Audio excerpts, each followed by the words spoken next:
Mesdames, Messieurs, bonjour. Nous sommes à La Plancha, un magnifique restaurant de vin et de grillades à la haie vive. Et nous sommes autour d'un verre. Évidemment, on n'est pas seul autour d'un verre. Je suis avec mes deux comparses qui vont prendre la parole tout à l'heure.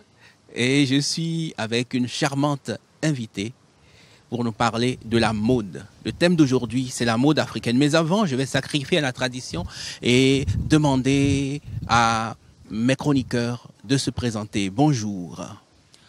Bonjour Habib. Bonjour à tout le monde. Fabroni Bid Yoklu non. Et puis pour finir, je dis que tu es écrivain et que tu es chroniqueur littéraire. Tout à fait. Bonjour Ganiat Bello. Bonjour Habib, bonjour à tous. Ganiat Adouni Olukemi Bello. Je dis ça parce que la Fabrice tout à l'heure, il a dit, Fabroni plutôt, il a dit Fabroni Yoklu non. C'est pour avoir le même temps de parole. D'accord. D'accord. Mais ton temps de parole est en train de s'effriter comme ça. Tu as fini. Elle est écrivain, elle est blogueuse et puis elle est chroniqueuse littéraire. Alors, je parlais de mode tantôt pour introduire notre invité qui n'est pas des moindres. Nous avons une grosse facture aujourd'hui. Nous sommes très honorés de recevoir Sarah Kodjo qui a fait la fierté du Bénin un peu partout. Nous reviendrons un peu sur sa carrière, mais pour l'instant, je lui demande de se présenter. Bonjour Sarah. Bonjour, merci de m'inviter. Je suis Sarah Kodjo, la créatrice de la marque Perlicious. Perlicious, ça m'a l'air un peu pernicieux. Non, c'est des perles. Je dis pernicieux, je dis un peu pernicieux pour aborder notre premier sujet de discussion. C'est la rubrique « On en a parlé ».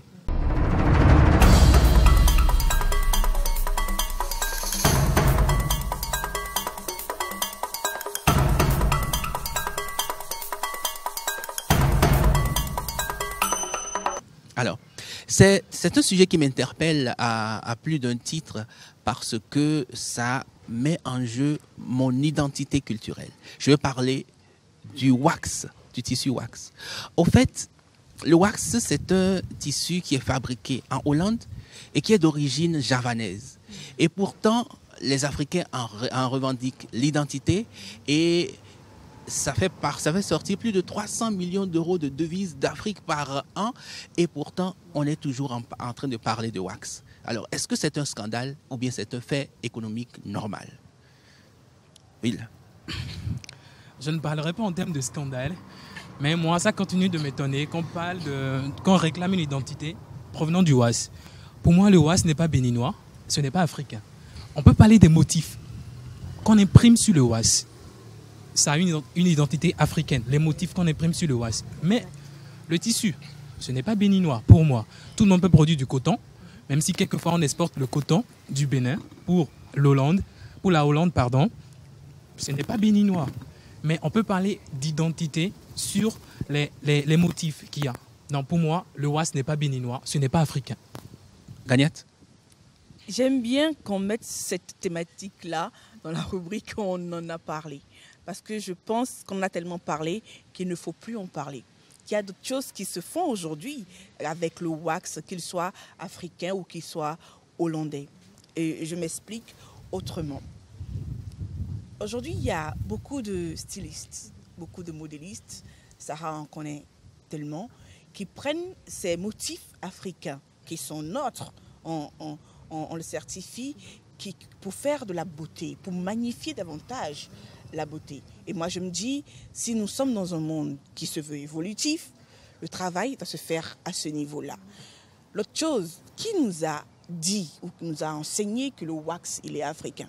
Moi, je supposerais que c'est peut-être une politique de communication, une stratégie communicative pour demander ou pour amener les Africains à consommer le wax. Donc, pour toi, peu importe la polémique, il faudrait que les Africains se mettent à produire leur propre tissu.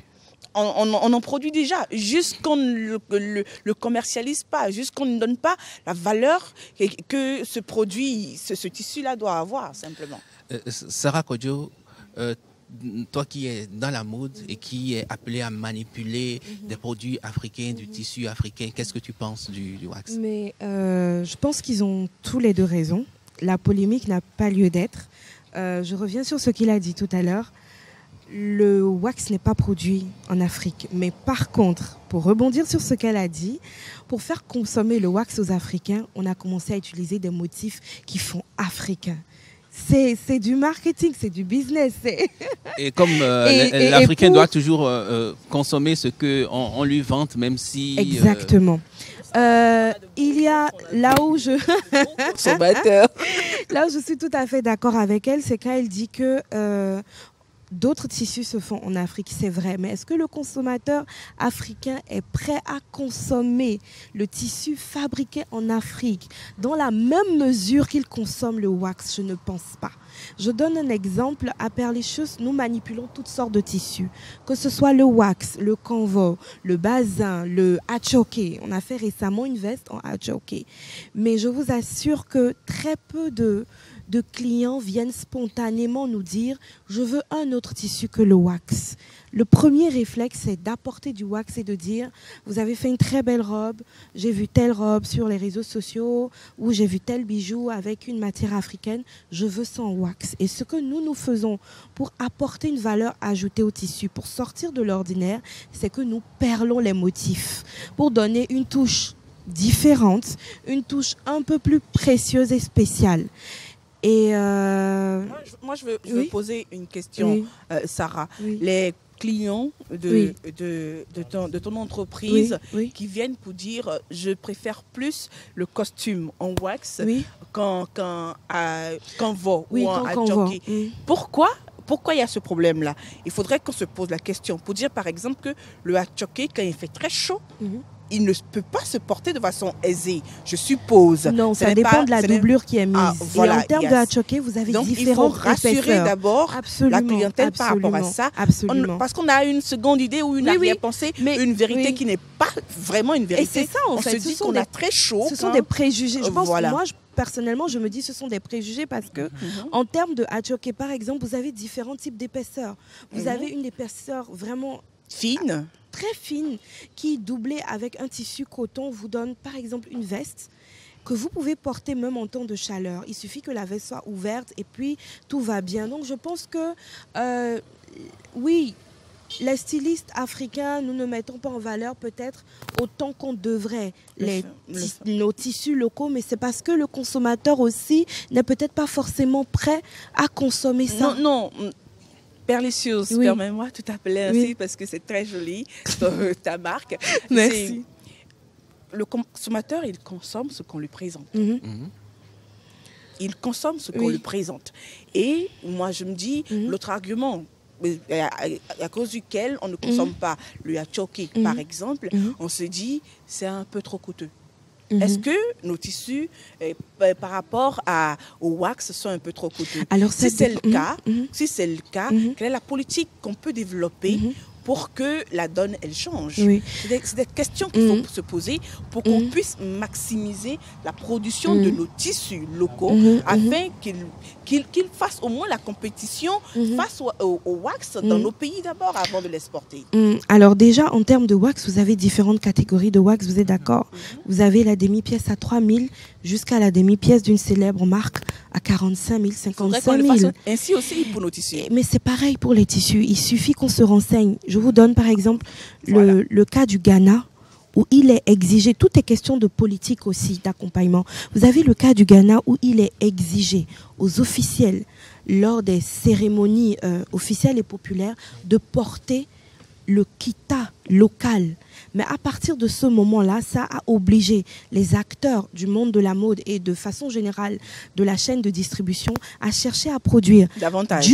D'abord davantage. Le kita qui à la base était traditionnel et très dur, très rêche. On ne l'utilisait que pour faire d'avolavant, mais là pour les rois, ça a poussé des politiques. Oui, au-delà de ça, des investisseurs privés se sont mis ensemble pour créer des industries. Et vous avez aujourd'hui du kita, certes, tissé de façon, toujours avec la technique traditionnelle, mais plus fin, plus léger et très coloré. Donc, vous avez donc pris c'est- l'exemple du tout- Ghana. oui. Habib, C'est une je affaire prendrai l'exemple du Burkina Faso. Récemment, Pareil, le j'étais au Faso Burkina Faso. d'Anfani, la On loi est devait être passée. reçu à la Oui. présidence par le président Kaboré. Mhm. Et Oui, son c'est une protocole a exigence exigé désormais, oui. que tous les invités Oui. qui devaient Oui. entrer à la présidence Oui. devaient porter des tenues Oui, absolument, traditionnelles absolument. de ces Donc c'est Oui. une Moi, je affaire pense de que- politique, volonté politique, Exactement, aussi. beaucoup plus Aussi. que de susceptibilité à valeur émotionnelle. Oui, Je et pense que- d'initiative personnelle, parce que vous ne pouvez pas être seul contre tous. Ça, c'est vrai. Vous ne pouvez Bill. pas être seul contre tous. Bill, Il est seul Est-ce contre que- nous, là. Parce Oui. qu'il ne fait même pas le poids. alors, non. est-ce que tu es prêt Est-ce que Oui. tu es prêt à apporter un tissu africain Je suis prêt. partout où tu passes? partout. Bon, partout je passe. Je crois que le problème ne se pose pas. Non, non. C'est une question de... Il faut aller vers la source sociologique, Mhm. beaucoup plus. Certes, je crois le pagne, on nous a éduqués avec le pagne. Tout à fait. Beaucoup plus. Oui. C'est quand on fait à Koweït, on vient avec les chemises, on Oui, vient avec c'est les ça. costumes. Donc désormais, il faudrait que si les autorités veulent Oui. que le pagne il prospère, Oui. il faudrait que on impose le pagne Mhm. comme Faut payer, faut payer. Pas c'est imposé, l'addition. pas imposé nécessairement. Il y a Pas, l'addition. pas imposé. Ah non, attends, Mais attends, promouvoir. attendez, qui Promouvoir, paye, par qui paye. exemple, Ah oui, c'est toi l'animateur, tu prends ça à la salle. promouvoir lors des événements Lors des officiels, événements par officiels, exemple. Pas seulement ça. Et non. puis, il n'y a pas que le. Il y a tellement. Il y a une grande diversité de tissus africains. Oui. Moi, par exemple, aujourd'hui, je porte du batik, je porte du col en lourd, Batik, mhm. mais que j'ai mélangé avec du batik. C'est un type de batik qui a des Mhm. paillettes. Il y a une grande diversité. Pour peu qu'on recherche à faire la différence, Oui. je pense qu'on peut trouver son bonheur. Merci. L'addition est venue pour mettre fin à cette discussion. Je rubrique. pense qu'on va se cotiser. Celui qui a, c'est Oh Galia non, c'est toi oh qui a non. le plus parlé. On va se cotiser. Oh non, c'est toi Habib, qui- c'est on toi est qui- à la télé là. On est en système français. Le système français, chacun paye pour lui. C'est ça. Merci pour ces avis sur cette rubrique. On va aborder en même temps la seconde rubrique qui est dans la même ligne que la première. Est-ce qu'il y a une mode africaine béninoise? Oui, je pense qu'il y a une mode béninoise qui est très axée sur le wax et donc qui a une certaine identité, mais que je trouve qui se diversifie dans le sens où il y a des créateurs, par exemple comme nous, à Perlichus, on n'utilise pas forcément automatiquement le wax. Il y a d'autres créateurs que j'ai eu à rencontrer qui vont vers des tissus comme le cuir, le jean, le raffia. Dans notre cas, le sequin, c'est un tissu qui a beaucoup de paillettes et qui donne tout de suite un éclat assez spectaculaire aux vêtements. Donc, c'est une mode qui existe, qui est en train de se définir une identité très marquée, mais en même temps qui se diversifie aussi. Et c'est ça qui est génial. Parce que vous avez autant de goûts, autant de couleurs, autant d'êtres humains. Donc, il faut pouvoir satisfaire tout le monde. Voilà. Je pense qu'il y a une idée reçue, on va en parler, qui voudrait que les motifs africains soient trop colorés. Non, C'est pas forcément. il paraît que c'est pas souvent solennel, C'est- il y a Non, trop pas de sur couleurs. toutes C'est les tropical. matières. Je Pas crois que c'est sur toutes les tropical. matières. Par exemple, vous prenez le bogolan. Il y a des bogolans qui ne sont pas très colorés, qui ont une base assez sombre.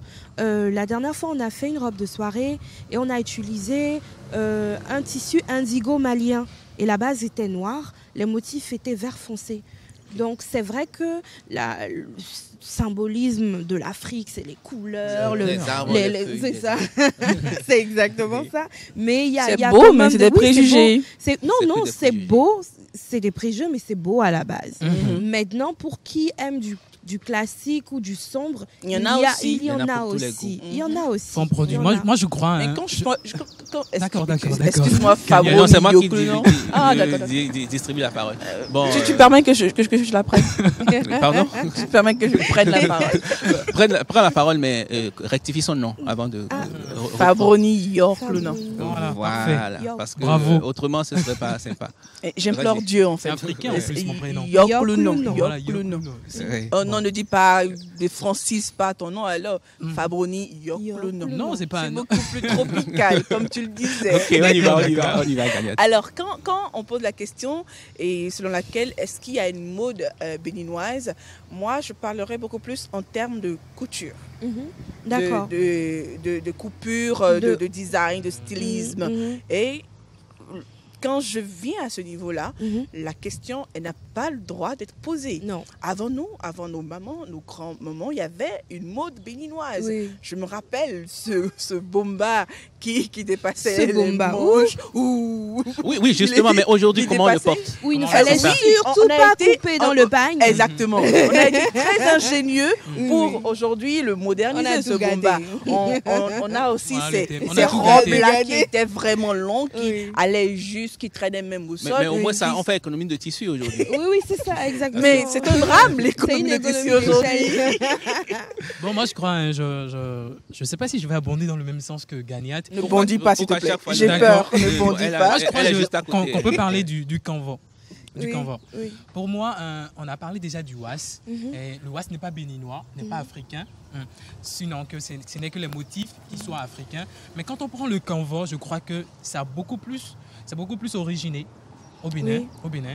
On peut parler de mode béninoise Oui. en parlant du canevas. Originé. Selon moi. Tu connaissais? Je connaissais pas. Waouh. Je connaissais Non, pas. Originé. Attends, Ouais. c'est beaucoup Souche. plus originé. Oui, originé. Un Propos d'écrivain. Vas-y. enraciné, voilà. Ouais, non, ça va. Enraciné, voilà, dans la culture béninoise. Oui. Et quand on prend le canevas, c'est très beau. On peut faire Oui, beaucoup de choses. et c'est Moi, uni. moi j'ai trouvé des stylistes. Mm. Bon, je ne sais pas si Perly Shoes fait Si, des... si. Qui Bon. sont Pour la magnifiques, dernière, qui pour prennent la le dernière canevas. collection, Mhm. on a mélangé du canevas avec du sequin pour des robes de soirée. C'est hyper beau. Ça serait très magnifique. Oui, j'imagine. ça l'est parce que c'est justement une collection que nous avons Mhm. fait défiler en Europe et les gens étaient surpris de ce mélange parce qu'ils ne s'attendaient pas à ce qu'un tissu typiquement africain soit Mhm. uni. Ils s'attendaient à beaucoup de Couleurs. couleurs, beaucoup de motifs. Oui. beaucoup Et nous, de- on a utilisé de du fanfaronnade. canevas noir Mhm. pour Super. dessiner la taille, pour pouvoir obtenir une silhouette visuellement assez agréable. Parlant toujours de mode, rapidement, Oui, on va aborder la dernière rubrique. oui, On va parler d'idéal rondeur. oui, c'est nous. Non, c'est pas nous. le thème. Nous de majesté ou bien nous de- n'a aucun rapport. Nous de Le thème n'a aucun majesté. rapport. Ah, avec d'accord. avec les invités, pas du tout. C'est un hasard. C'est un Nous de hasard si on a majesté. l'impression que le thème a C'est le rapport nous avec de les majesté. invités. Ah, Alors, est-ce que on peut arriver? La question, je pose la question. Est-ce qu'on peut arriver un jour? Il dit idéal rondeur. Oui, Quel est je dis l'idéal rondeur? doucement. Oui. Regarde, il y a un rondeur ici. Je dis, alors, est-ce qu'on peut arriver un jour Oui. à l'idée Mhm. que les concours de beauté intègrent tout le monde?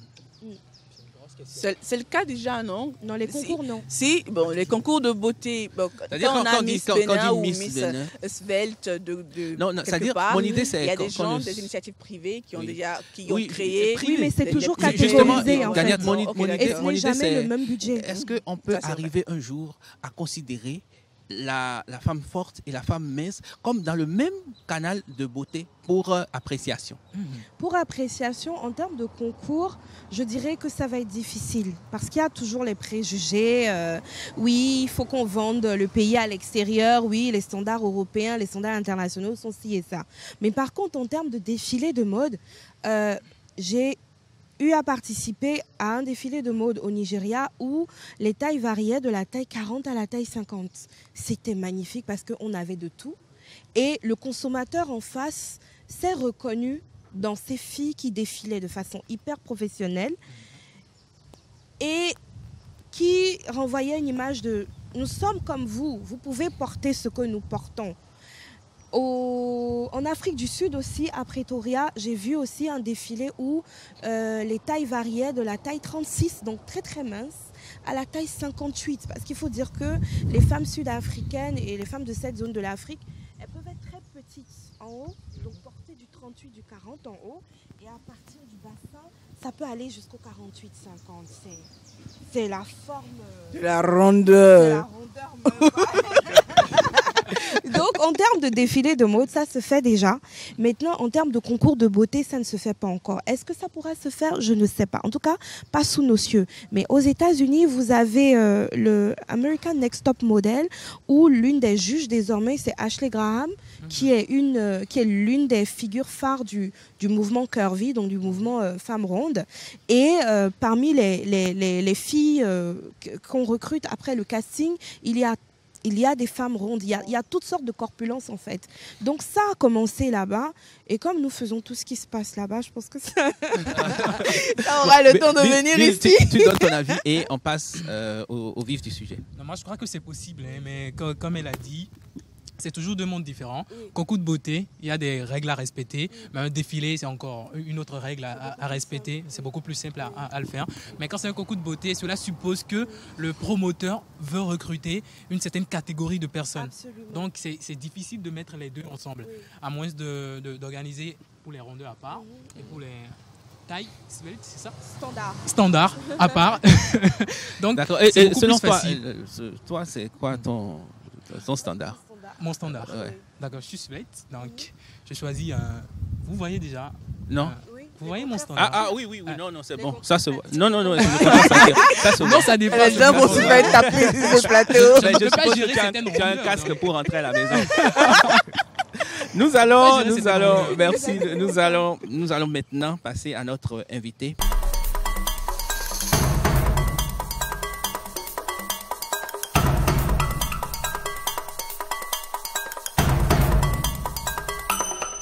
Diplômée en audit de gestion, Oui, elle laisse tout tomber pour se consacrer à sa passion, les perles. oui. Aujourd'hui, à la tête d'une entreprise qui engrange des chiffres d'affaires respectables, Oxfam t'a fait confiance, Maybelline, MTN International, la GCI et Forbes Afrique.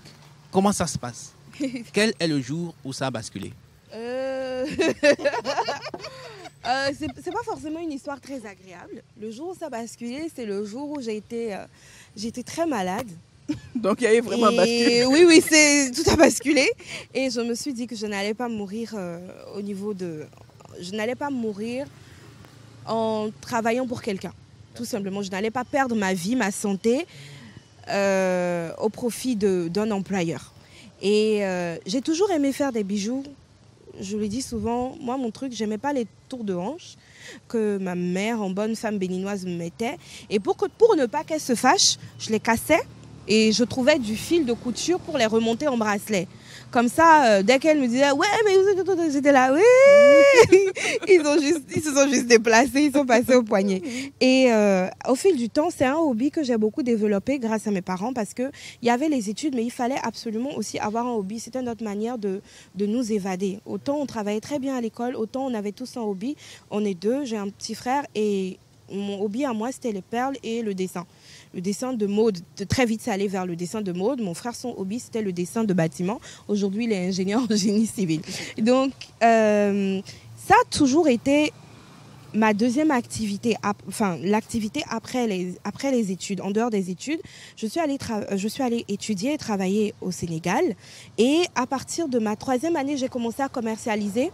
À partir de ma deuxième année, j'ai commencé à commercialiser mes créations à mes camarades de classe, mes camarades d'université. Et très vite, j'ai commencé à participer à des expositions au Centre culturel français, à l'Institut français de Dakar et ainsi de suite. Et j'ai travaillé dans des entreprises classiques, j'ai travaillé dans le pétrole, j'ai travaillé dans la mode aussi. J'ai commencé d'ailleurs par la mode. J'étais assistante de gestion d'une styliste. Ensuite, j'ai travaillé dans le pétrole, j'ai travaillé dans la télécommunication. À Cotonou, quand je suis revenue, j'ai travaillé dans le cabinet d'audit, évidemment. Et enfin, j'ai terminé dans une industrie agroalimentaire. Et à partir de là, j'ai décidé de créer mon entreprise, mais en mettant au cœur de mon entreprise ce que je savais faire de mes mains. Donc, créer des bijoux. Mais ça a très vite évolué vers beaucoup d'autres choses. Une question avant de donner la parole à Ganiat. Oui. Est-ce que tu fais partie des gens qui ont commencé avec 0 francs ou tu avais capitalisé des fonds pour lancer ton activité? Alors, j'avais capitalisé, mais malheureusement, comme je l'ai dit, j'avais été très malade. Okay. Donc, ce capital s'était épuisé. Et la vérité, j'oublierai jamais, j'ai commencé avec 32 500 francs. Littéralement. C'est-à-dire, je suis allée au marché. À l'époque, j'étais allée au marché de Tokpa. J'ai demandé aux dames où est-ce qu'on achète des perles et tout. C'est le prix et on m'a envoyé là où elles vendent les perles traditionnelles et tout ça. Et il n'y avait pas forcément beaucoup de matériel. Il y avait beaucoup de matières, mais pas les outils. Donc, j'ai acheté les matières et la facture, c'était 32 500. Et après, j'ai une tante qui m'a envoyé les outils parce que je voulais des outils qui allaient durer longtemps.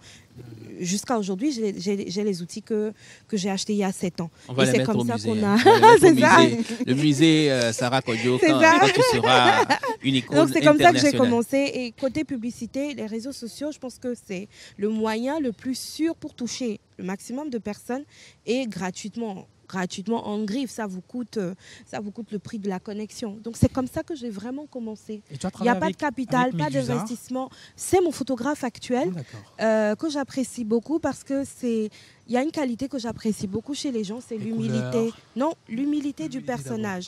Il m'est difficile de travailler avec certaines personnes sur le long terme parce que dès qu'il y a un peu de buzz, un peu de célébrité, au bout de 100 likes, ils ont l'impression que oh mon Dieu, j'ai eu 100 likes, je suis un dieu. Non. C'est pas ça, c'est tous les jours faire mieux, se dépasser soi-même, se dépasser. Je crois que c'est avec Medusa que moi je t'ai découverte. Ah, Fabroni. récemment Oui, alors. en plus de Oui. ça, qu'est-ce que tu Fabroni, fais Fabroni. pour mieux te rendre visible? Fabroni, Oui, je suis sur le plateau. Bon, Habib, depuis quelques minutes, j'ai conservé mon silence non habituel pour l'observer, pour Ouais, l'écouter j'ai remarqué. Non, religieusement. Elle était captivée. Religieusement, parce que Sarah Kodjo n'est pas seulement une femme forte par la forme, le physique, mais dans la tête, Sarah Kodjo, c'est une femme vraiment forte. Non, justement, mais aujourd'hui, exactement, il y a beaucoup comme nous, d'entre nous, qui ne savons pas qu'on n'a plus le choix, qu'on est obligé d'être forte. Et la question que je veux te poser, Sarah Kodjo, Perlicieuse, je te suis sur Facebook, sur les réseaux sociaux, et chaque fois je parcours les couleurs, les perles, ce que tu fais. Moi, j'ai envie tout le temps qu'elle m'habille. Qu'elle m'habille, tout, partout, en bas, partout, quoi. Passez-nous les détails. C'est bon, ça va. Je veux te demander, Oui. tu as une carrière magnifique Merci aujourd'hui. beaucoup. Tu vis C'est ta grâce à passion. Dieu. Oui, tu vis ta passion Oui. véritablement, Oui. et c'est génial. Oui. Mais il y a quand même des difficultés Oui, absolument. que tu combats au quotidien. Mhm. Parlons-en. Alors, la difficulté première qui est aussi un challenge intéressant à relever, c'est quand vous êtes entrepreneur et au-delà de ça, quand vous êtes un créatif, et un créatif comme moi, je crée beaucoup, ça va très vite dans ma tête, j'ai des cahiers de dessin, j'ai plein de choses, ça va vite. C'est difficile de trouver des artisans qui partagent votre vision. Parce que Perlicieuse aujourd'hui, c'est pas que des bijoux. C'est désormais des sacs à main en batik, c'est des robes de mariée. On fait beaucoup de robes de mariée. On fait des robes de soirée. Je suis bien pour ton toutes modèle les en tailles, robe de oui. mariée. C'est fait. Donc, Mhm. on est dans le vêtement, on est dans les bijoux et on est aussi dans la décoration. On décore des verres avec des perles, des carafes, tout ce qui est art de la table avec des perles et des pierres. Partout, je peux mettre des perles et des pierres, je n'hésite pas. Et la difficulté, c'est de trouver des artisans qui partagent votre vision. La deuxième difficulté, c'est de trouver des artisanes, et j'insiste dessus, qui ne vous prennent pas pour une concurrente. Je m'explique. Je rencontre des couturières avec qui je discute. Voilà ma vision, voilà ce que je veux qu'on confectionne. Vous le faites de telle façon. Au bout de 3 ou 4 tenues, elles commencent à tout rater. Et après, elles disent, oui, on veut être aussi célèbre que toi. Ah, mais la célébrité, c'est pas ça. Hein. La base, là, c'est satisfaire le client. Et tu as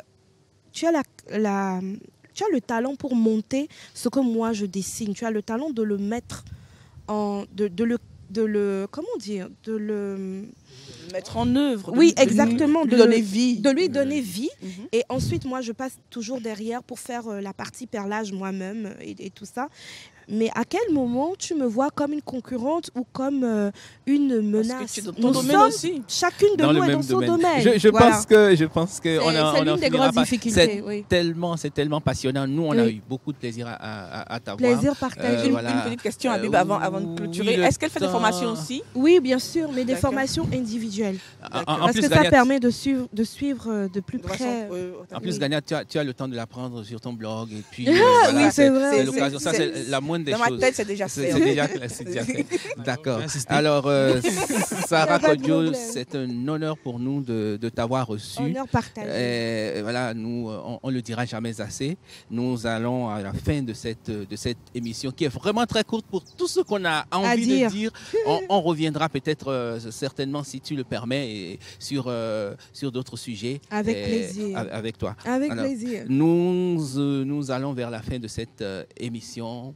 Nous remercions le restaurant-bar La Plancha, spécialité mexicaine et italienne. C'est un bar à vin, pizza. C'était la nôtre. Et oui, la nôtre, j'ai payé la nôtre, mais je vais récolter les fonds. Et c'est situé à la Haie Vive au 97 63 91. Je remercie tout le monde et à bientôt. À bientôt. Merci.